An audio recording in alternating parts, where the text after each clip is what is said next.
Hello guys, আজকে আমরা এক জায়গায় বিনা দাওয়াতে যাইতাছি একটা অনুষ্ঠানে। দেখবেন আমরা কি খাইতে পারি নাকি আমার ঘরে ভাগাই দেয়। জাস্ট এটা দেখবেন আপনারা। আজকে এক জায়গায় বিনা দাওয়াতে যাইতেছি। অবশেষে অনুষ্ঠানের কাছাকাছি চলে আসলাম। দেখতেছি মানুষ আইতে আছে, কয়েকটা গাড়ি আছে, কয়েকটা ভালো উন্নত মানের বাইক আছে।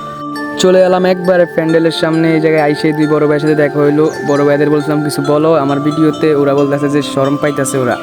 একবারে প্যান্ডেলের ভিতরে ঢুকে দেখি চেয়ার একবারে বুকিং হয়ে গেছে। আমার এক চাচা বললো যে বাইস্তা তুমি 5টা মিনিট ওয়েট করো, তারপরে তোমার জায়গা হবে। অবশেষে আমরা বসে গেলাম, আমাদের টেবিলে খাওয়ারও চলে আসলো। আমরা খাওয়া স্টার্টও করলাম।